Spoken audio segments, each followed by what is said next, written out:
This moment with you today, to those who are worshiping with us online, to those of you who are here in this room, what a blessing it is to be surrounded by the love and presence of our God. And what a blessing it is to be a part of something bigger as we are when we are a part of God's family.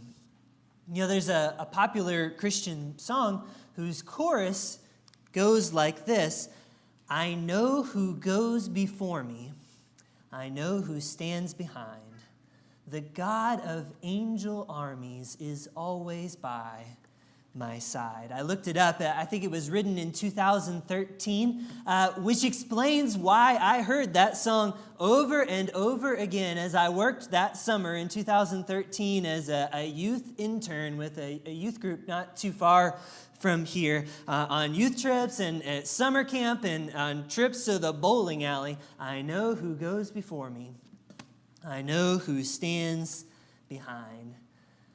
The words of that passage, or of that song, come from our passage for today, which I have selected to be the first in a new series of lessons that we'll be going through today and through October, which is, as Mark mentioned, what we call Missions Month here at College Hill. And I wanted to kick off Missions Month with the passage that inspires these words, because I think that this passage addresses a question that we all face. And that is, what are we to do when the challenges we face are just too much? Have you ever faced a challenge that was just too much, that just felt like too much to bear, too much to handle, too much too quick, just too much? What do you do then? I was thinking about actually that summer where I worked with the youth group and heard this song over and over again. They were going through a youth minister change at the time, which is always difficult, and I was just kind of there to fill the gap for the summer. One of the girls in that youth group was being bullied at school. Another one was welcoming a new stepdad into their home, and at 17 years old, they weren't very keen on that either. A few of them were transitioning from junior high to high school. Some of them were more ready for that transition than others. A few of them were going off to college. One of them was going off to the military. They spoke very excitedly about that, but if you dug a little deeper, you could tell they were pretty nervous. One of them was considering being baptized, but he wondered, in his own words, if he was good enough for that. One of them was wondering, what do I do now that my girlfriend broke up with me and I have a broken heart? One of them was wondering why it is that even friends in the youth group seem to pick at him so much. And in the bus, we would listen to that song, and it was a bus filled with people who were, some of them, getting their first go-around at some challenges that seemed like a lot. And that's not just a teenage thing. That's an everybody thing. What do you do when the challenges that we face, they seem like they're just too much? Turn with me to 2 Kings chapter 6. Some may not remember this story, but I really hope you will from this point forward, because this one is a really great story to keep in your back pocket for all of those times when it just feels like you're going through a lot and the obstacles you're facing seem to be really, really great. This story speaks to those challenges, and it's a story that comes to us with 3 big surprises. One of them happens before breakfast. We're going to pick this story up in verse 15, so a little bit into the story. And I'd like to read this first verse very slowly and sort of introduce what's happening here. Now, when the servant, so here's this unnamed person that we're going to learn a little bit more about. When the servant of the man of God, now that guy, we do know his name. It's talking about the prophet Elisha. That's who the man of God is, a prophet of Israel named Elisha. When the servant of the man of God rose early in the morning and went out, behold, which is a word you're going to hear 3 times in this story. Every time it shows up, it's like, hey, big surprise coming. When the servant rose early in the morning and went out, behold, an army with horses and chariots was all around the city. And the servant said, alas, my master, what are we going to do? So here we pick up this story, and before the servant of Elisha can even finish his morning cup of coffee, he looks out and, surprise, we're surrounded. All around the city, the enemy is blocking the doors. And all around the city, the enemy is standing at the gate, which I think would be an unpleasant surprise for anyone to wake up to. What do you think? But especially so for this servant, and especially surprising for the servant of Elisha, and this is why. So all throughout 2 Kings, Israel has been in these battles with their neighbors to the north, the people called the Syrians. But all throughout this book of the Bible, Israel has been staying just one step ahead of their enemies all the time. And there's a really simple reason for that. It's Elisha the prophet.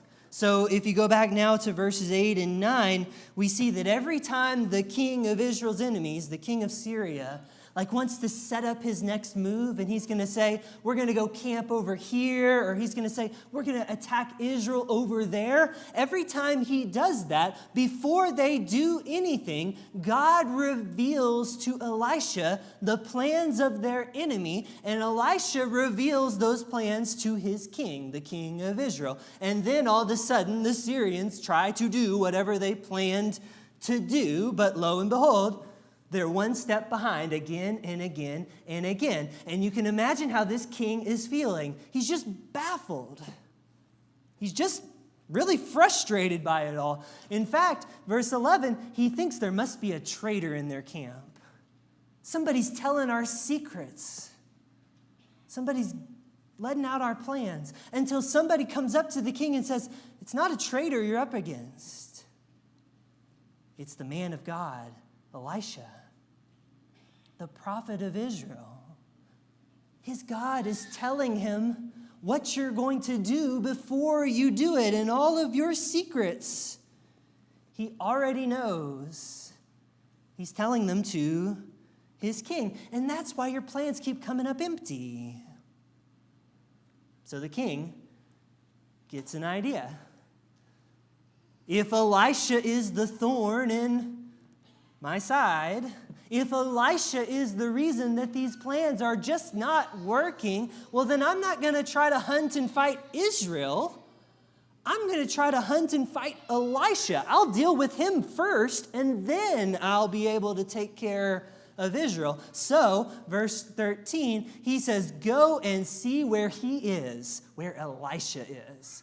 Find him, because I'm going to just seize him. So they find out what city he's in. And verse 14, the king sent there horses and chariots and a great army. They came by night and surrounded the city. And then early in the morning, the next day, that servant of Elisha, that servant of enemy target number 1, rises and looks out and realizes that the jig is up. They've been thwarting all the plans of their enemy, but they've found us now. They know where we are, and we're surrounded. And try to put yourself in this servant's shoes. Wouldn't that be kind of surprising to you? Here's Elisha. He has been knowing the plans of his enemy one step ahead all throughout. And now this servant is probably thinking, why didn't you see this coming? Why did you let this happen, Elisha? Why did you let them sneak up on us? Which kind of raises the question, did he? Did Elisha see this coming? Was Elisha just as surprised as his servant? Or did Elisha knowingly choose not to flee because this moment, this challenge that seems so great, is an important one, a meaningful moment, a lesson learning moment, a moment where we learn what faith is made of when the challenge seems to be too great. And when we face challenges that appear to be too great, could they be sometimes important moments? Meaningful moments, moments where we learn what faith is made of. It's something to consider. We don't know whether Elisha saw this coming or not. What we do know is that his servant is stunned and caught off guard by all of this and this challenge that seems too big, and so he reacts the way that I would react, I think. He says, "What shall we do?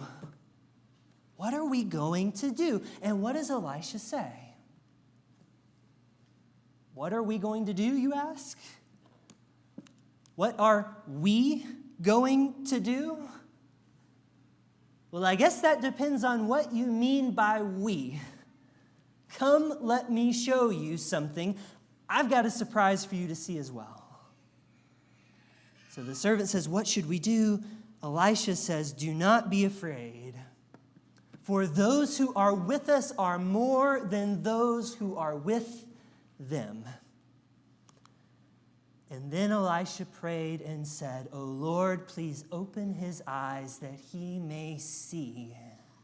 So the Lord opened the eyes of the young man, and he saw, and behold, surprise number 2, the mountain was full of horses and chariots of fire all around Elisha. What does he see? We're not surrounded. We're surrounded.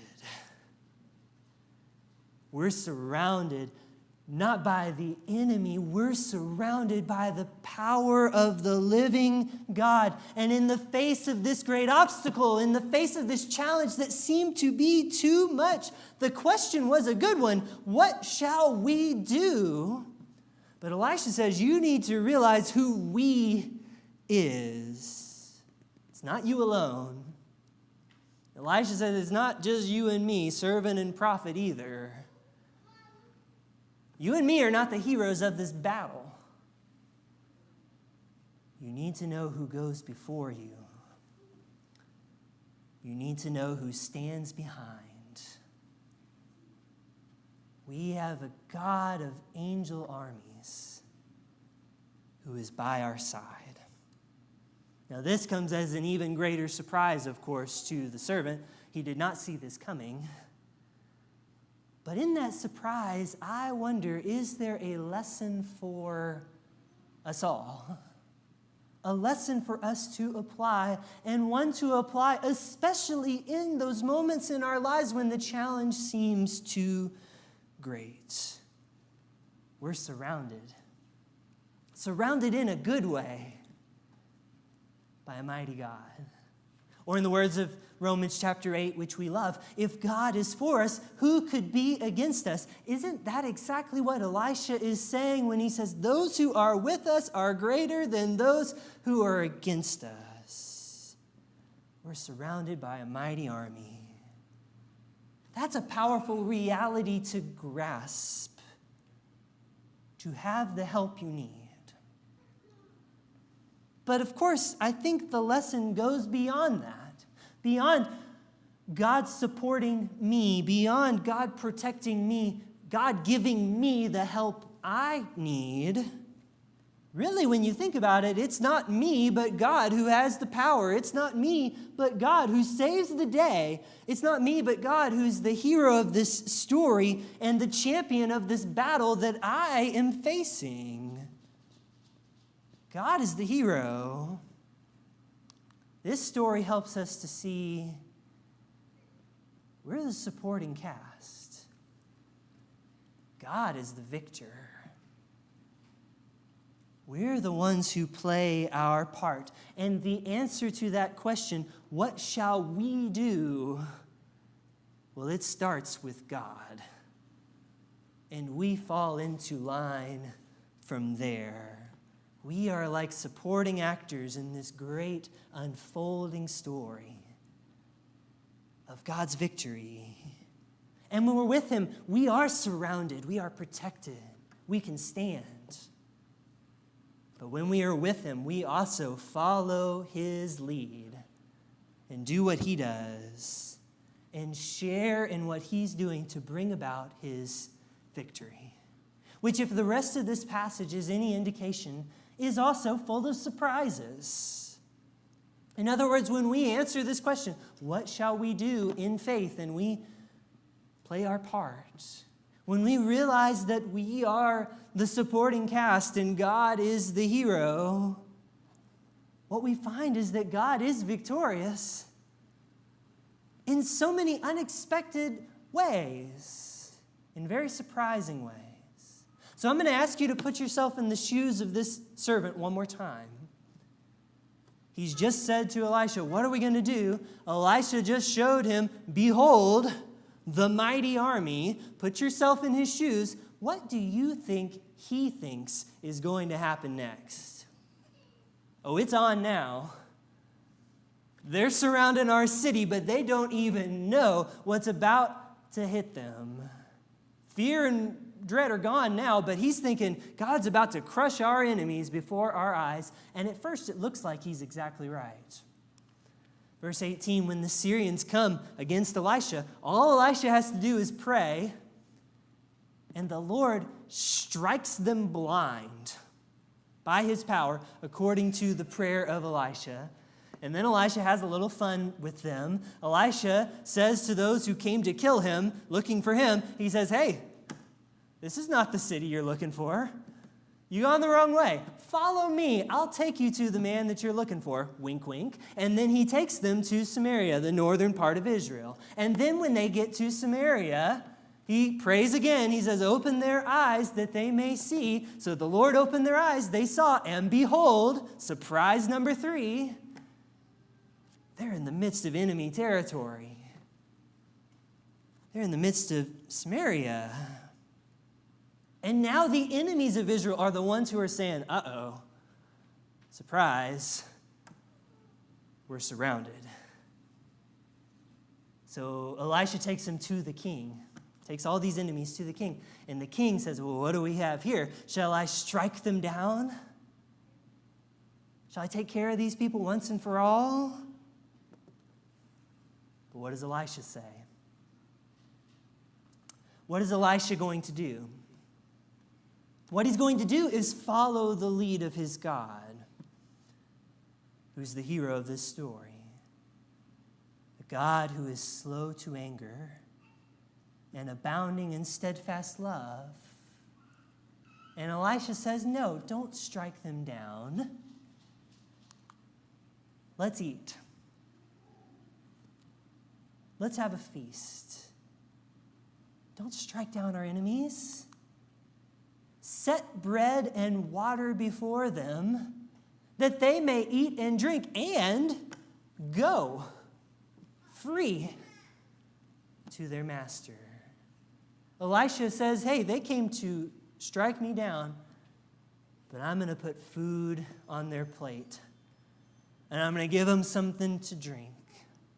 And we're going to share this feast together. And then when they are full and satisfied, I'll send them home free. So the king prepares a meal for his enemies. And when they had eaten and when they had drunk, he sends them away full and satisfied. They go to their master and they don't come back to fight again.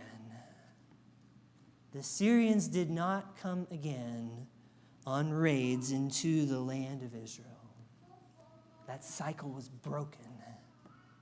And that challenge that in the beginning seems so great fades away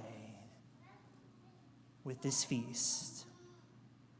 Now, did you see that coming? Did the servant of Elisha see that coming? It's a surprising finish to a story full of surprises, but it sure does make you stop and think, doesn't it?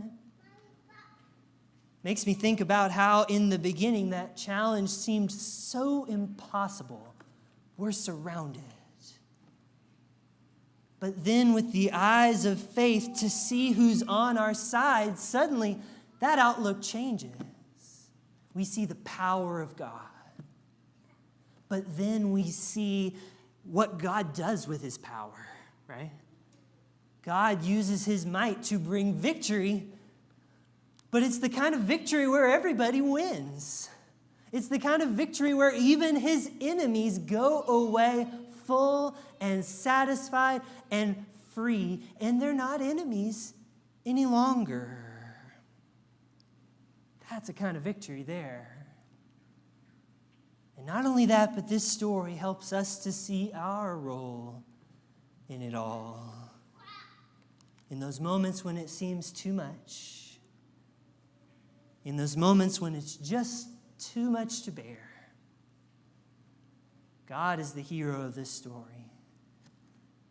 We are the supporting cast, like Elisha, playing a small part in a great victory that God himself makes to be.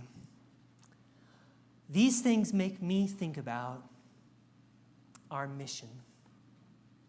Our mission as Christians. I said in the beginning, this will be the lead-in to what we're calling Missions Month, October at College Hill. How frequently the task feels like too much. All the world, in every nation. And what was God thinking in trusting so great a task to broken, fallen, conflicted, distracted people like the people like me, people who are in his church? I can feel a lot like Elisha's servant. I can ask that question, what are we going to do? It's easy to see the obstacles. It's easy to see the challenges that are just too much. It's also easy to forget who we really is. To forget who's on our side. It's easy to throw up our hands and say we're surrounded. But let's remember, we're surrounded. Surrounded by a God who is greater than anything that is against us.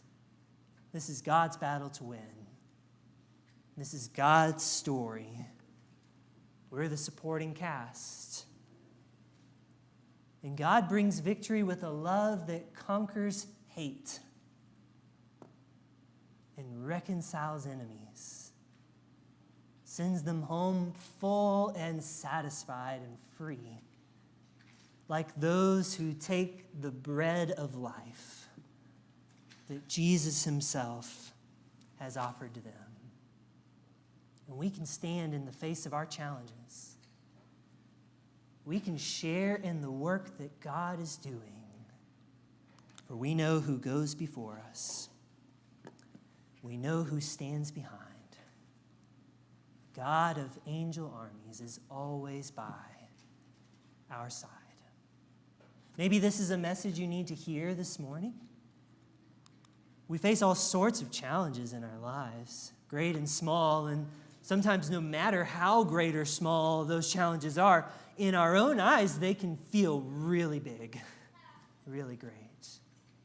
Maybe a lesson like this one reminds us who is with us, that we are surrounded by a mighty, loving God.